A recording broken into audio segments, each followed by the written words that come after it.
The sky was beginning to pale, and the air was sharp with morning as Ralphie and the mouse and his child came through the woods along a path to the Meadow Mutual Hoard and Trust Company, an earthen bank beside a stream. There were many tracks in the snow, and following these they went through the entrance between the roots of a great sycamore tree. The interior of the bank was chill and dim and hushed, and the air-corn-cup tallow lamps did little more than cast their own shadows and catch the glint of the frost and mica on the earth walls. In the half-light, a drowsy chipmunk teller looked up from the sunflower seeds as he was counting as the rat walked in with the mouse and his child. Her father pushed the son up to the rock behind which a chipmunk sat, and then stood treading the ground until his spring unwound. The chipmunk looked at the paper bag they carried, and then at Ralphie, and felt for the alarm twig in his foot. Well, with his foot. Yes, he said, may I help you? Ralphie squinted cautiously into the shadows around him, saw no guards, and at once forgot everything Granny Rat had told him. All right, he said, snarling and showing his teeth. This is a stick-up. Take me to the vault. Yes, sir, said the chipmunk, stepping hard on the alarm twig as he spoke.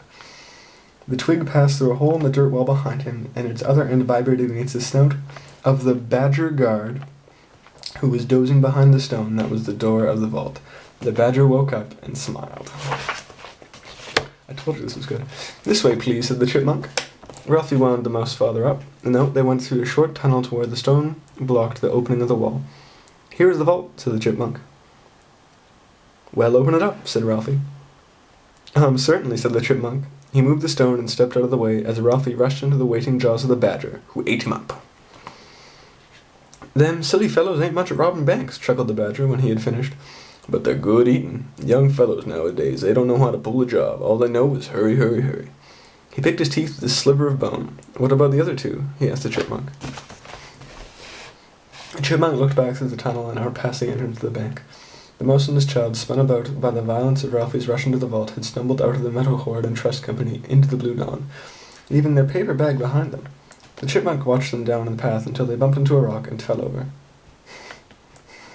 He shook his head. Whatever they are, they're harmless, he said. Let them go. Alright, I'm much more satisfied by that ending. Alright, Christine. Sleep well, keep safe, find a llama, carry on, and I'll talk to you soon. I love you, sweetheart. Good night.